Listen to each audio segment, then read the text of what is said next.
Welcome to Access Muscatine's Muscatine Viewpoint. We're on Muscatine Access Channel 9, and I'm your host, Chad Bishop.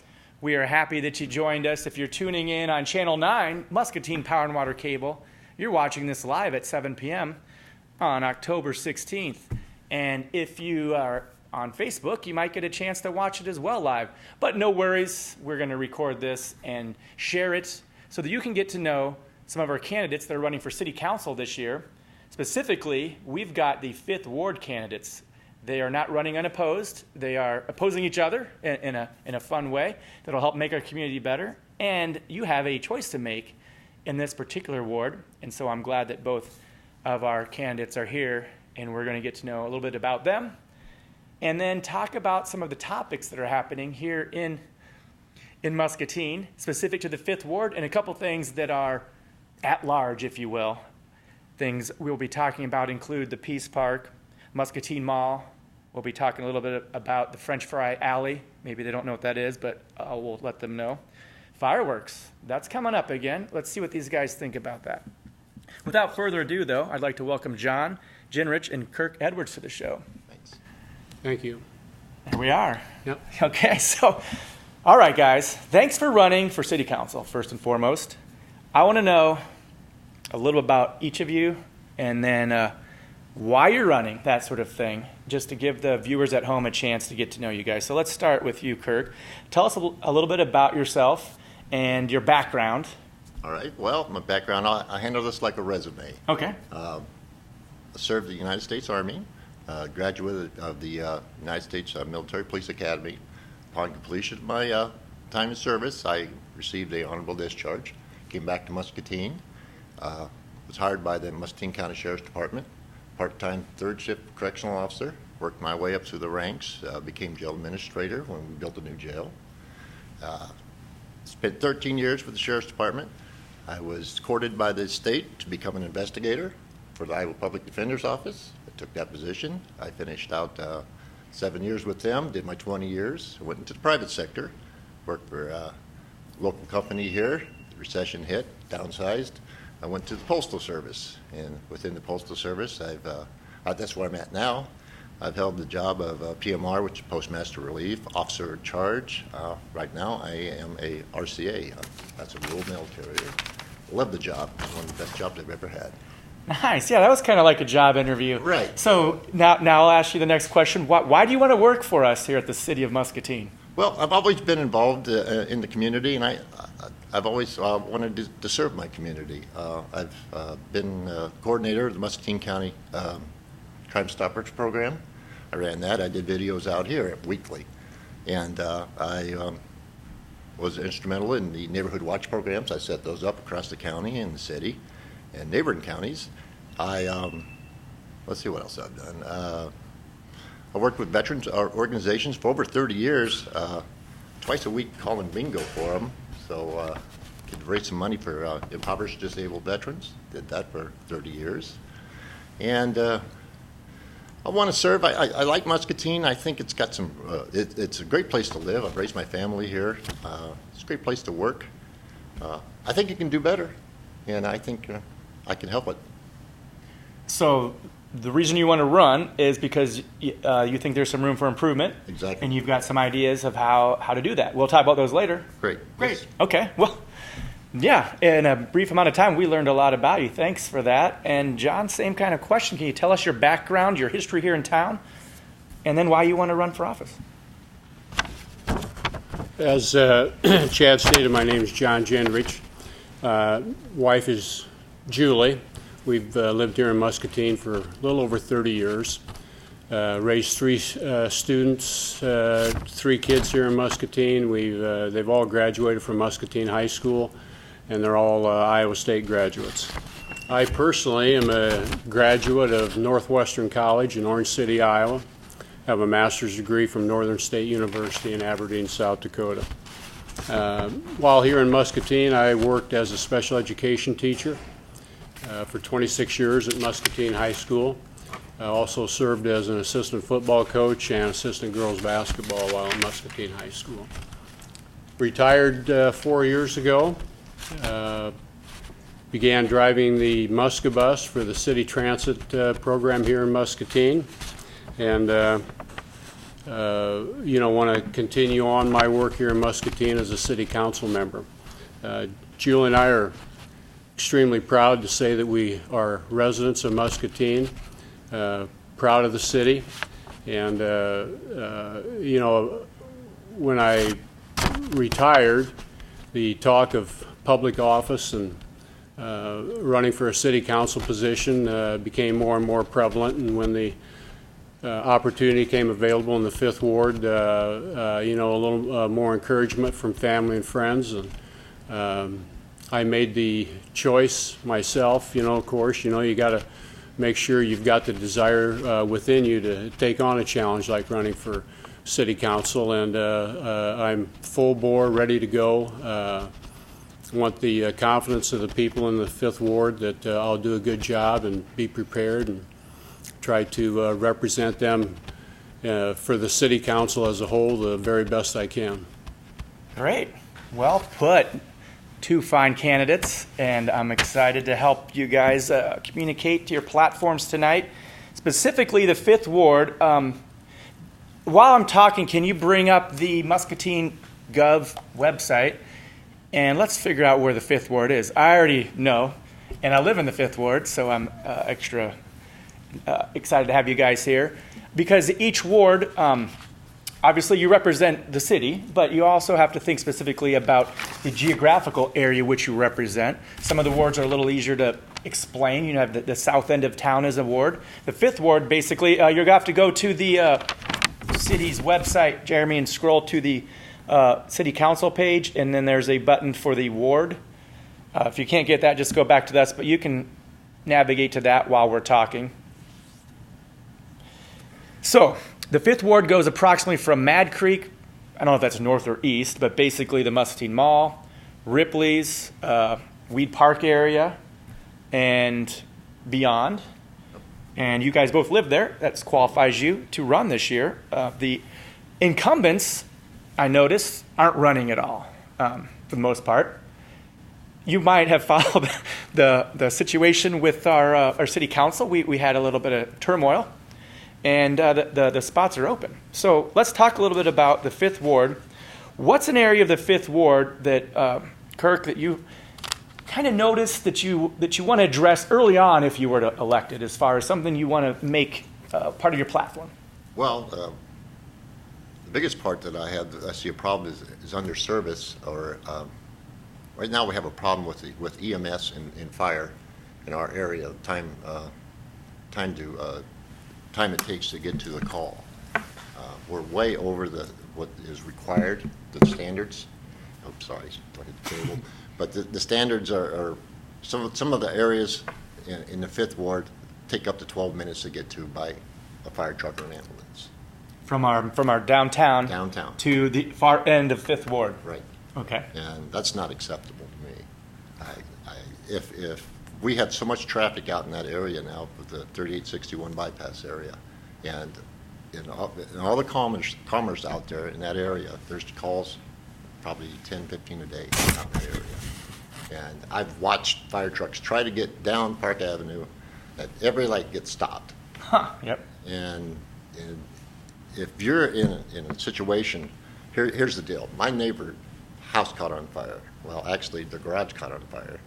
And by the time the fire truck got to my neighbor's house, my wife got the older woman out of the house, and neighbors had attached hoses to their houses and was fighting the fire so it didn't get to her house. Wow, okay. And there's a problem, and it needs to be addressed. Well, I know I live right behind Weed Park, and for a while before we were annexed, we were actually serviced by the Wilton Fire Department. Right. So my homeowner's insurance was a little higher. They explained, it's going to take a while for the Wilton Fire Department to get there. You're probably going to have a total loss on your house if it happens to burn. Now I have city services, and I'm not quite as far out. But so I can feel what you're saying is an important issue, but what's the solution then? Well, the solution, there's been a report that was just released a couple of days ago, and I don't have it with me, but there needs to be another fire station, substation in that area. Okay. John, what are your thoughts on this topic? Well, I think from getting around and doing some campaigning and so forth, the things that I hear most often from our citizens that I talk to are some pretty standard things about, concerning infrastructure.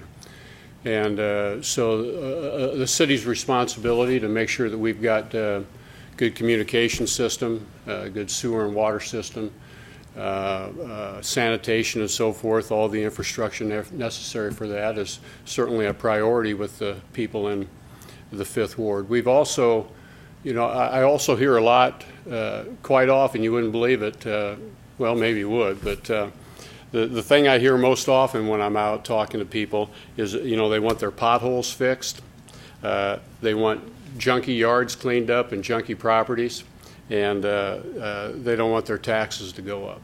And the solution to all those things is just better management, possibly with maybe some building code situations, and making sure that we've got strong infrastructure to assure that our streets are getting fixed and alleys and so forth. The good thing is some encouragement. I believe at last week's council meeting, the city council passed a alley repaving project. So when I get on the city council, hopefully, I'm going to raise a vote that all of the alley repaving funds go to the Fifth Ward. Okay. That's kind of a joke. Yeah, I wasn't sure where you were going with that. Yeah. But I'm sure Fifth Ward will see some of that, and we'll continue to see some improvements. There are other, economic things as well, but we might touch on some of those as we go through the basic things, I think. Yeah. Yeah. Well, that's interesting. I never thought about what you're hearing about, but downtown's ward might be parking, but potholes isn't going away. I don't notice that we have more potholes than other towns, personally. And one solution to fixing our streets is to have more taxes. But there's another solution, and that's bring more money in. And one way to do that is through the Peace Park merge development opportunity, where $52 million investment will come into Muscatine, changing that particular area into a $32 million property value. So the more people that live here, the more houses we have, the more taxes we collect, and the more businesses that live here, we have more tax revenue, and maybe even lowering taxes, all so that we can fix the potholes. I mean, and the pothole thing is a joke, but it doesn't go away, and actually that's where the rubber hits the pavement. I mean, it's always pervasive. How to maintain the city streets. Do you feel the city's doing an adequate job, or room for improvement, or, as I know we all lived in different cities, it seems like it's not specific to Muscatine, Well, for me, I mean, if I drive down Park Avenue, you can't be in the right lane. Okay, yeah. Yeah, I mean, it'll tear your vehicle up. So, no, I don't think they're doing an adequate job. And the park, well, okay, the Fifth Ward is part of the Fifth Ward, so that's a good segue to the Mississippi River Corridor project is completed. The next one slated is the South End Grandview project. Right. It begs the question, and again, I'm so happy those are happening, but I think Park Avenue is next, right? What have you heard about that, or your thoughts about how to address the Fifth Ward as a part of the city that might need a little more love? Park Avenue revitalization or a corridor improvement from the Mississippi River Bridge to the 6138 intersection is phase 3. Okay. Yep. And what all will be coming of that, I'm not sure. I think there are a lot of things in the planning stages for that whole revitalization along Park Avenue. Certainly the potholes on Park Avenue are bad. I drive the Musca bus, and our instructions, we got to slow down, you can't be changing lanes all the time with that bus and swerving in and out of potholes, which makes it a pretty good challenge. I do know that the city has a matrix for fixing and repaving streets and alleys. And, the money has to be dispersed, in a fiscally responsible way. We probably are not being good managers of our budget if we throw everything into one pot. A lot of different areas of the city need to be taken care of. So I think the city's trying to be very conscientious and thorough with trying to get the main streets fixed up and patched up, but it is certainly frustrating. And it's an interesting situation, too, if I just have another minute or so. A lot of fun people and interesting people to talk with on the Muscabus. Yeah. And, we'll be driving around and everybody says, "Yes, we're ever going to get all these streets fixed?" And or how come these roads are so awful? These roads are just awful and so bumpy. And the next thing you know, you drive the couple of blocks and here's all this road construction going on. So it isn't like we're not doing anything. I think we're trying to manage things and do the best we can. There's certainly room for improvement. Yeah, I think once that matrix, once one road's finished, then they go to the next, and then by the time they've got through all the roads, the road that they fixed 10 years ago is overdue again. So kind of a never-ending a saga, and I would be interested to have that job for a while because I'm sure they're doing a great job because that's not an easy task. No. And the funding, I'm sure, is not, it's limited. It's not they don't have money all over the place. If you've been to maybe some richer towns, Naperville, Illinois, or maybe Beverly Hills, they might not have as many potholes, but I can tell you why. It's because they're taking more percentage of their property taxes are going towards that. So if people really want better roads, we should tax people more, in my opinion. Or, like I said, I think a lot of great things are happening to bring in more revenue from outside sources, and that would be something that we could key in on there to fix the potholes. But that's you're gonna if you did win, and people know you're a city council member, and same with you, they're going to probably bring up a lot of different topics, and because you'll have an opportunity to be their voice as far as that goes. Jeremy, were you able to navigate through the websites? Because that was kind of so when you get to the website, you can navigate to it, because I want you to go to peaceparks.org at some point. Okay, this is going to come up again if you guys were elected. How do you think the fireworks thing played out? So I know that they let us do the fireworks from 9 p.m. to 11, 2 days, July 3rd and 4th. And I bought fireworks, and I lit them off in the 5th Ward. Felt kind of guilty about it, but it was just a 2-hour window, and I did my part. All the tax money from the fireworks goes towards the MCSA, goes towards our state, lowers our taxes. But not everybody enjoys, the dogs don't enjoy fireworks apparently. How do you think, or what would you say, we'll go to you first, if it comes up to a vote, what will your thoughts be about the city's ordinance with respect to fireworks? Fireworks, of course, are legal in the state of Iowa. Mm-hmm. And local jurisdictions, the city and counties, have the freedom to set those parameters on how the fireworks and where the fireworks can be sold. So there is a financial benefit to having the parking lots spaces leased, and firework companies leasing the spot from some grocery store lots and so forth. And so there's some economic value to it. And, to say that I think it's okay for a firework program to continue and not show concern for the responsible and safe use of fireworks so that we don't have disasters, and terrible situations happen with injuries and so forth like we had last year. That would be a first and foremost concern. Public service messages, or whatever the case may be, a little more of a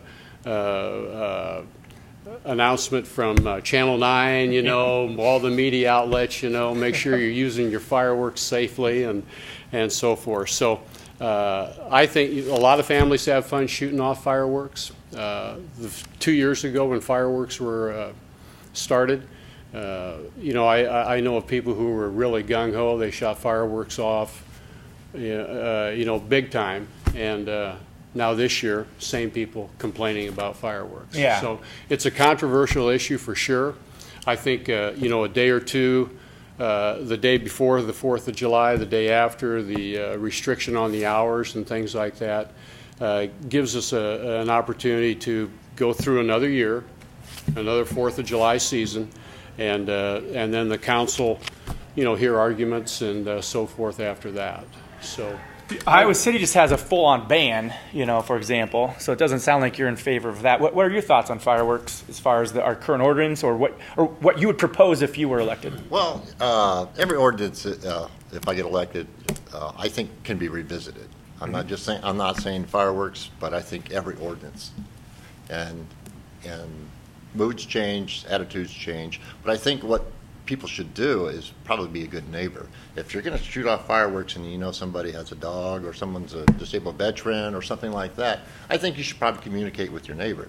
Say, hey, we're going to go shoot off some fireworks. If they ask you, geez, it's going to do something bad for my family or whatever, then maybe possibly think about, well, all right, going to some other location to do it. I think you need to think about your neighbor first. I don't have a problem with fireworks. I shot off fireworks too. Nice. And so you're advocating for the freedom of the individual to have some control over their decisions, and like you said, advocate for safety, right. but still let the people have this freedom, especially on a holiday that celebrates our freedom. Exactly. I lit off fireworks. I couldn't believe I was able to light off this great firework, right above. It was so beautiful. But an hour or two is all I needed, and the buzz of it kind of wears out. I think everybody's excited at first, but now it's subdued. And I'm surprised people make that much money selling fireworks when you can only light them off for 2 hours. You have them twice a year, though, right? Yeah. So. Well, New Year's. So, that's an interesting topic. But these are things that come up. I talked to Kelsey, and he kind of gave me some ideas of some topics that he thought might be good to talk about because he knows that they're coming up again. And so it wasn't like pit bulls and roundabouts and chickens? Yeah. Yep. Well, that's literally what he told me to talk about. I did that last time. So I was going to kind of do some more Fifth Ward specific things since you guys aren't at large. But pit bulls, chickens, and roundabouts are a big deal. For the sake of entertaining myself, I picked a couple new topics as well. But what about the authority of the mayor? The mayor's running unopposed. I'm not sure. I have some thoughts on that. I'm not keeping them to myself, but that's not a bad thing. It's noteworthy. Mm-hmm. It's not quite as fun for me because I can't have them on, have the mayor on. But it looks like she's going to win. Possibly, yeah. But there was some talk that maybe the mayor, not our mayor, but a mayor in general. Some mayors have voting rights and have a little more power. And again, this isn't specific to our current mayor. I just mean the mayor in general, Muscatine. What do you think about how we have the structure set up with the mayor and the city administrator and the council? What are your thoughts on that? Well, we've in Muscatine have had the current structure of a mayor-council relationship, our city government, for decades. Mm-hmm. And the process has always worked pretty well. There has been some controversy in the last few years, but I would be in favor of continuing to maintain the same process. Mm-hmm. I think with a lot of new faces on the city council, and probably the desire of everyone who's going to be on the new city council, mixed in with the good faith efforts of the people who are currently on the city council, and the I think good faith efforts of our mayor, to be doing what's best for the city of Muscatine, that issues will all work out. And there's always going to be some controversy. Yeah. And but all the new faces, like I say, it's an opportunity for a fresh start, so to speak, and for good things to perpetuate and continue on in the city. What are your thoughts on the situation with the structure of our city government? Well, the people spoke last election, didn't they? They weren't pleased how the mayor was treated and what they had done to the mayor. And I said earlier, I believe everything can come back in front of the city council again. If the people vote saying that you've done her wrong or did the mayor wrong, I think you need to listen to the people that put you in office. And the last group of city council people did not, and they got voted out. So there was the council isn't necessarily a partisan thing, Republican and Democrat, but I can say that certain values exist: a liberal approach and a conservative approach. We'll use those words, and let's just theoretically say that maybe the past council was more of a conservative nature. Maybe the word is Republican. I'm not sure. I did notice that they're all males and happen to be Caucasian. But what I'm also noticing now, though, is that they were voted out. when a couple tried. This year, nobody's trying. So is there any slight concern I have that maybe things now go the complete opposite side, or is there hope that there'd be a nice homogenous, nonpartisan, like you mentioned, eager council that can kind of put that aside and go forward? I don't think that there's anybody running for office right now that is partisan. I mean, I think they really want to move the city forward. Okay. And that's where I'm at. I think, I'm hoping that the negativity is behind us now and we can move in a positive direction. It seems like it is Right. going that way for sure. And if we can continue that on, that'd be great. Do you have any thoughts as to why? I mean, I was just surprised that is there 4? Like the incumbents didn't run at all. Do you have? That's unusual. Right. Do you have any thoughts on that, or? I guess we'll just ask them as far as that goes. Thoughts on what, Chad? Or Well, I was just wondering about. I've just noticed that the incumbents didn't run and nobody opposed the mayor. That's noteworthy. It's not bad. I think that the incumbents were, afraid of getting beat. Yeah, maybe they'll burn out too, because this is not a This is kind of a thankless job. You guys are. You're going to get thanked a lot, but people complain a little louder than they praise, and right. I'm sure you know that. For every one complaint, though, trust me, there's 10 people that really appreciate the efforts you guys are doing. Well, and the incumbents not running, I haven't surveyed them or asked them or anything like that, but they're not running, and so the new opportunity presents itself to the new people, and thank them for their service. Yeah, definitely. I think they, the council probably was always trying to do the best they could, yeah. and make the best decisions. So I think Phil was just. I think Phil just had diversity on the council, quite possibly this year. So, well, at large we have Daniel Salazar and Hopkins. That's pretty diverse. We've got a young man who's 19 who goes to MCC, alumni like you. Maybe you were too. I don't know. I wasn't, but no. I appreciate that you were. And Dwayne Hopkins was a mayor, and now he's decided to kind of step up and see if he can make a difference from that angle. Okay, so let's move on. I don't know if we get the graphic per se, if you can find the Peace Park, but I'm not completely sure about how. I did some research, and recently at the last council meeting, 5-2 vote, they voted to allow merged development to be back on the table again. So, what you do, Jeremy, is you scroll to the Peace Park one. So go ahead and take that down until you get it, and then cut to it once you find the page. Merged urban development has done great work in Waterloo, according to the article I read from the Muscatine Journal.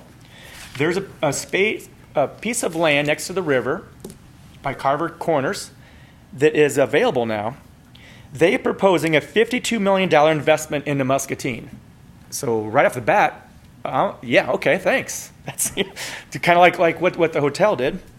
300 residential units, so that's apartments, condos, probably not houses, but mixed use. 20,000 square feet of first floor rental space. The property value of that space won't be something I'll be able to afford if they sell it. $32 million.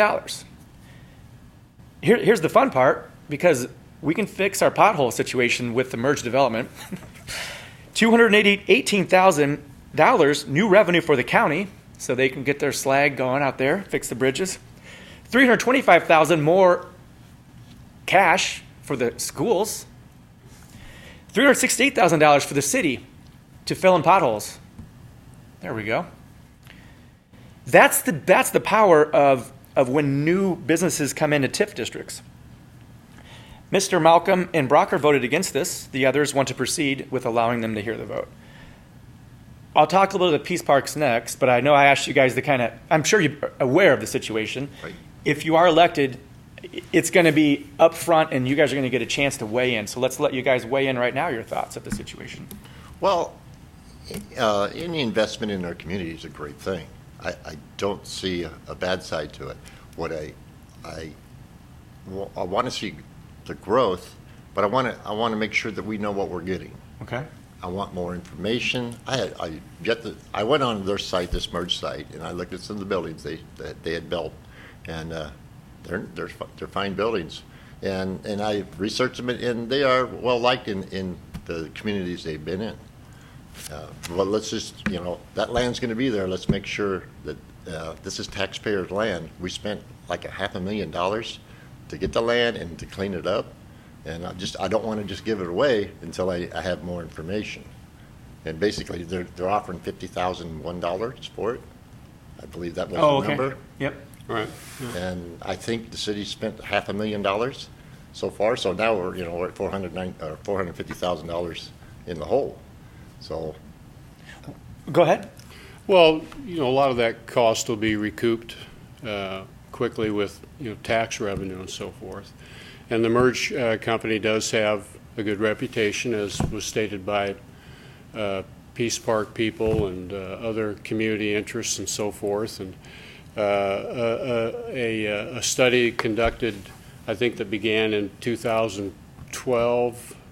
The findings of that committee that was organized by a lot of influential and concerned citizens was that the area is a mixed-use area. Mm-hmm. So the whole concept of merge developing that area, the concern that Peace Park and other residents have about how the area is going to look is certainly worth taking a look at, and I'm sure there'll be some changes and some things that have to be voted on and overseen, and our community development director, other concerned citizens in the community, and city manager and city engineer and all the people that are in charge of all that stuff will be trying to give us the best picture that they can about what decisions council might have to make about the merge project. Do I have that right? Peace Park versus merge development, or actually, I read an article in the Voice of Muscatine. I think the Peace Park wants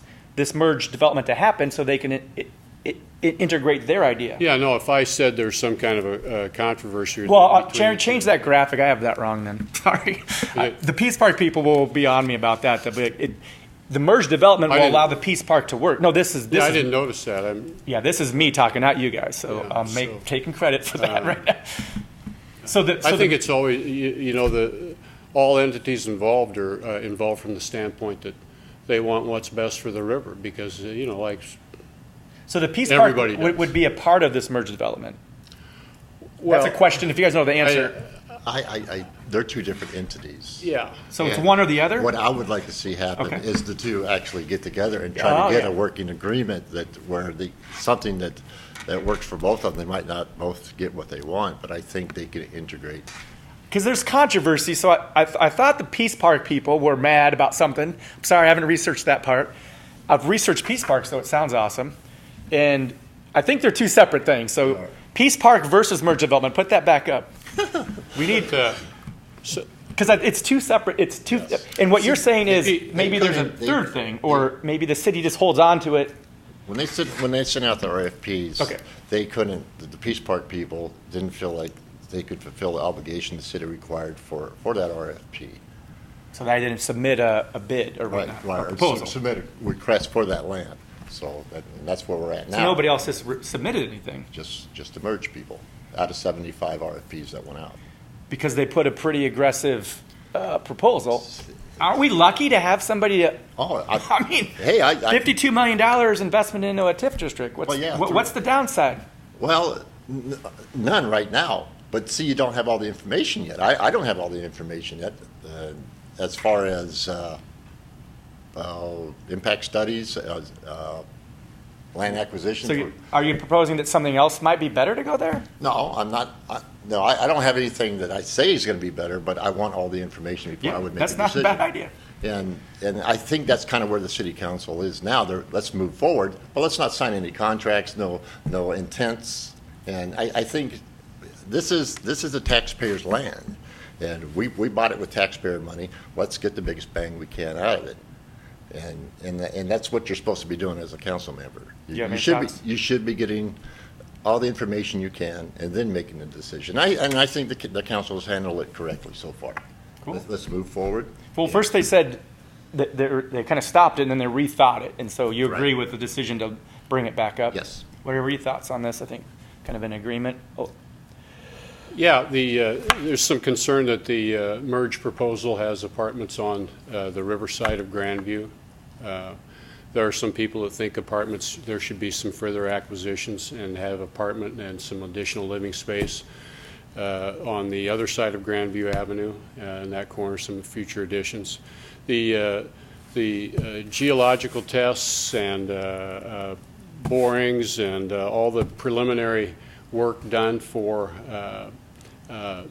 beginning the project development for merge. In my understanding, a lot of that has been done, and it's kind of a situation where, we're kind of ready to go. But is it the right thing to do to just take the plunge and get going? There's a lot of things. There's a lot of information that has been discussed, I think, behind.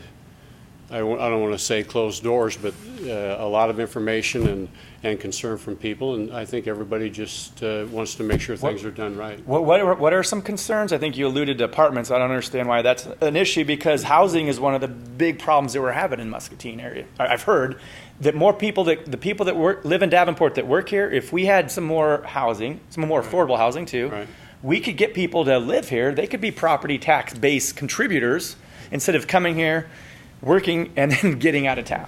But well, I don't think the apartments on the Carver Corner site are necessarily a problem, but some people have thought that maybe it's something to consider. So, I mean, we've been looking at basically wasteland for 20 years. So, right. Right. But the large settlement, let's make sure we do it right, and, Yep. and a lot of good concerned groups, and so.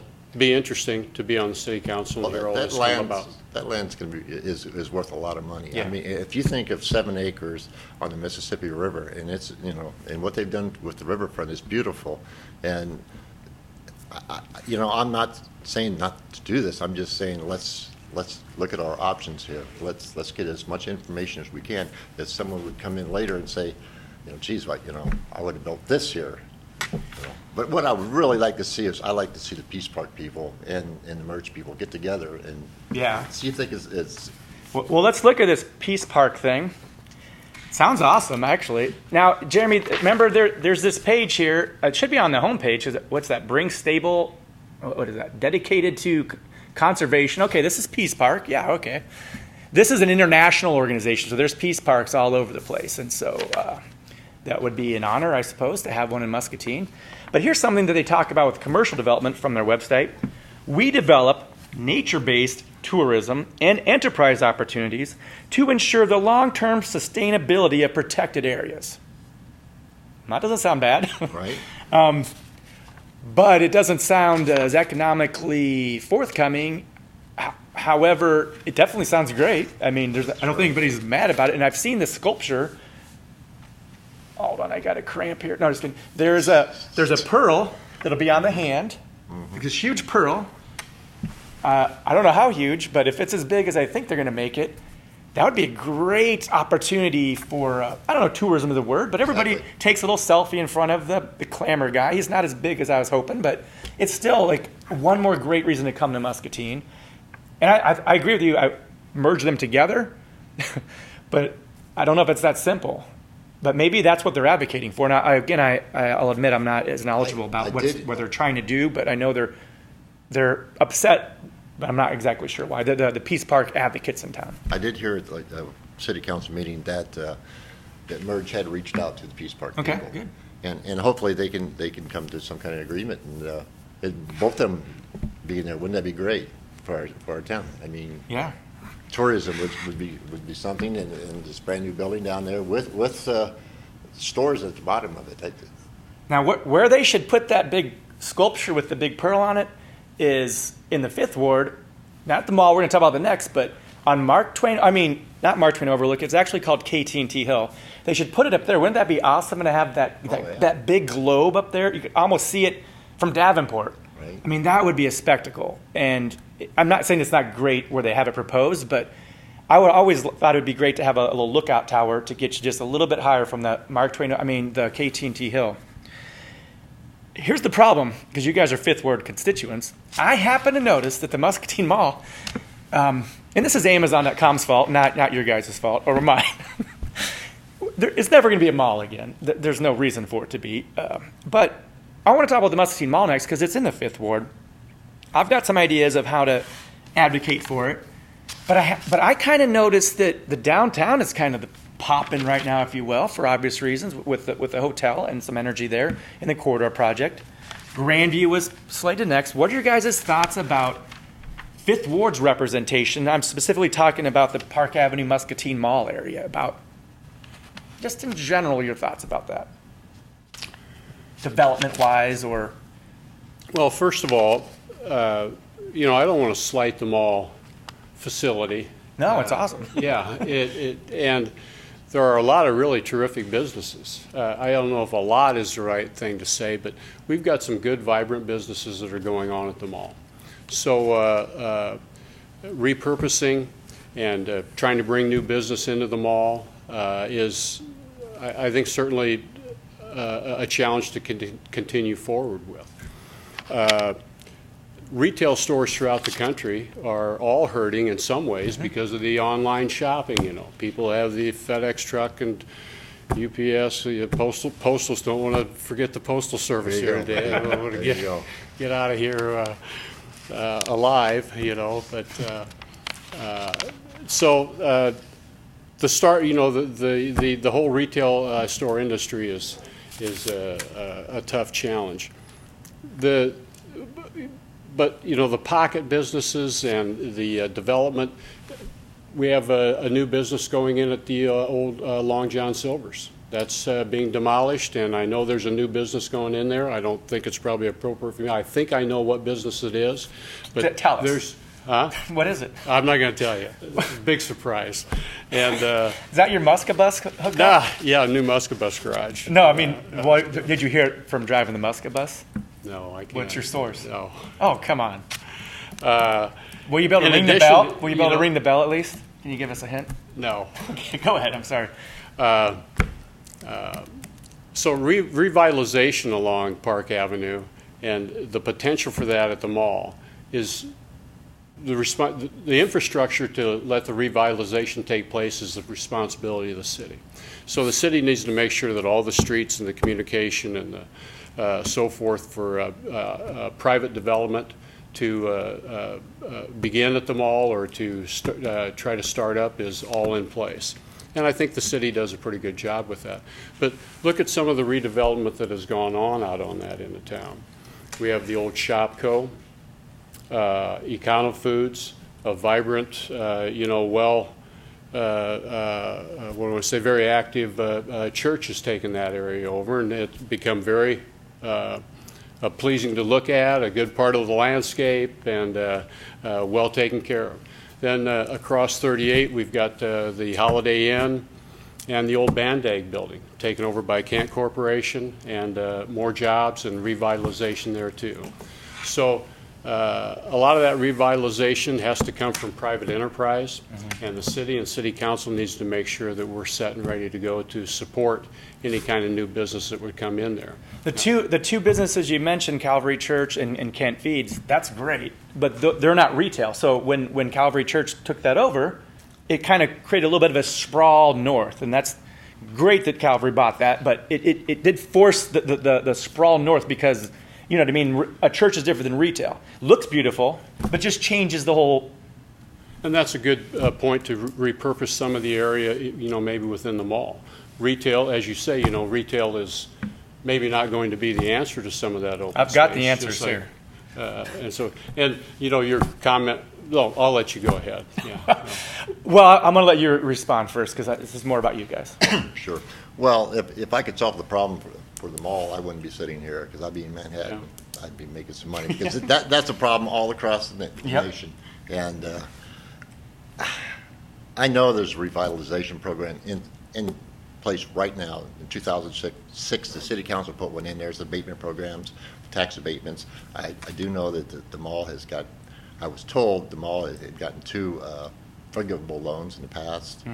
And it's just not what the shoppers are doing now. Right, yeah. And I don't know if you're going to be able to change that or not.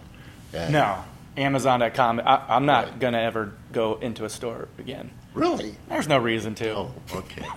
Well, yeah, it keeps my business going. Now they have like next day delivery. It's like, never mind. Like you can almost order it and then the doorbell rings and it's Amazon. So just don't do any drone stuff, all right? Yeah, drone delivery. Well, I guess the reason I'm bringing it up because you guys represent the 5th Ward is just not that something needs to change that retail at the mall is going to is a problem you guys are going to solve. It's just that I just feel it's ignored a little bit. There's a term called urban backwaters, backwash. If we got to keep them all in mind when we're doing things. It sounds like the city has given forgivable loans and has done everything. Keep the streets good and then let the private owners have the best shot that they can. Right. Now, a couple things at the mall. The JCPenney was rumored to maybe be an educational center opportunity for the school district. Huh. I think that would be a great place for a trampoline barn. I don't know if that would work, but an event center might work. And there's something big, if you want to have an event. But I notice people walk in there, and it is not great to live in Iowa a lot of times in the year. It's cold and horrible, or it's humid. I think a formalized walking park would be a great opportunity for indoor fitness. I was hoping that we'd have a dome of sorts. And those dogs, why not have an indoor dog park, because who wants to walk their dog in the inclement weather? But it's set up in such a way, and the city actually did have a walking challenge. And so I think it's kind of a neat space because that's an indoor downtown if you think about it. That's an indoor version of our downtown. Right. And in our weather, that can be a great thing. Yep. And as you mentioned, there are a lot of businesses in there. They're not closing or anything. They're just not the mall we remember. Right. You're not thinking that the city would take over the No, mall? no. Oh, okay. No. Still be in the private sector. sector. You just steer the pot a little bit and see if a private owner, see if Merge gets wind of this and changes the mind, You're thinking outside the box, kind of, so to speak, are you? Yep, literally. But you do have to have niche type of stores in there if it's going to continue. That's the only thing that's keeping North Park and that alive is niche stores. Couple fitness. There's a taekwondo. I think there's a dance studio. Those places for rent on the inside are expansive. And they're almost turnkey. Quality cobbler. Yep. There's actually a lot of them. Yeah, a lot of nice stores at the mall, and our community should support those stores, for sure. Yeah. Keep them there and keep them vibrant and going. And as 5th Ward constituents, you'd advocate and kind of remind people of that too, because there's only so much funding and whatnot. How about an indoor archery? Yeah, rifle. Yep. Small caliber rifle and pistol range at the mall. Yeah, I love it. Anything that you like to do outside, but you can't all the time, the mall. Right, not by the walking park though. All the bird hunters that are walking their dogs. You have to wear your orange vest if you want to walk them out. Yeah. No, I like that. I mean, maybe you're kidding, but I mean, even skin can't. I mean, I could just see so many different reasons why it's healthy to be inside a lot of times when you're trying to be, and with Amazon and people not leaving their house, it's still a great opportunity to be active and vital in a big space. Sure. And that's one use that doesn't involve any change. So we're kind of coming to the end here. We could go on and on. We talked about a couple topics. I want to give you guys a chance to talk a little bit about why we should vote for you, and then closing thoughts. But let's just do that now. The episode answered it already, but talk to us about anything you want to say to the people watching about your candidacy here. Well, like I said, I'm a community-oriented type person. I like to give forward. I think Muscatine's a great place to live and to raise. I've raised my kids here, and now I have grandkids here, and I see nothing but good things coming for Muscatine, and I see endless possibilities. We have such a lot of good resources. We have the river. We have good workforce. We have good people, and I think our citizens are probably one of our best assets. And I think we should sell ourselves to the rest of the country, saying, hey, this is a great place to live and to work and to raise your family. As far as you want me to close, I just want to thank you for the opportunity to be here. Oh, thanks for coming. It was enjoyable. It wasn't as stressful as I thought it was going to be. Like I said, it's a good place to live, and I want to try to make it even a better place, a better environment for everybody. Doesn't matter how much you make or what you do. I just want to make it a better place. Great. Yeah, and I appreciate you running for office because that's the end of my sentence there. There's a little bit of work involved if you're elected, and you have a great opportunity to represent Muscatine. And your background sounds like you've got a lot of different areas that you've contributed to Muscatine and in your community. So you'd be a great asset on the council. Thanks. I'd like to thank you as well, Chad. Thanks. Program's gone very well, and it's always a pleasure to come out and talk to you. I want to promise the people of the Fifth Ward and actually any citizen in Muscatine that I'll try my best to be prepared and to use the best judgment I can possibly muster to be an informed and a responsible city council member. I want to conduct our business with the city council in a fiscally responsible way and continue to move Muscatine in positive directions economically and through the good quality of life that all of our citizens expect. I think running for city council is a challenge to be elected to a public office, a challenge that I want to take on. And I liken it a lot. I'm finding out more and more that a city council position is a lot like coaching. You don't coach for the money, and I'm not running for city council for the money. You have to run for city council and represent the people because you want to do it. Just as you want to coach kids and teach and that type of thing. So I will do my best to be the best possible city council member I can be. Thank you. Great. Two great Fifth Ward candidates. Only one can win the election, but I think both of you can agree that it's more about the process and just giving you an opportunity to vote and to be a part of the process. So thanks for running again and for coming out. The other candidates aren't opposed, so they're welcome to come out. Everybody's welcome to be on the show. Everybody's been invited. Two people weren't interested to be on. And everybody else is invited. And I'm saying that because if you're watching this live or the rebroadcast, there's still time to be on Muscatine Viewpoint. The school board will be the focus of next week's episode.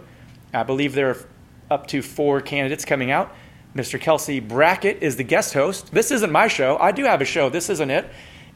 This is the People Show. And you can be a guest host on the show anytime you want. Just give me a call at the college. And if you've got a viewpoint and want to communicate with your fellow residents, you're welcome to be a guest host as well. And again, if you're a candidate running for office or even unopposed, you can be on the 30th show. And other than that, please get out and vote this year. We've got a great opportunity with a lot of motivated and exciting candidates running for office. And thanks for watching Muscatine Viewpoint. We'll see you next week.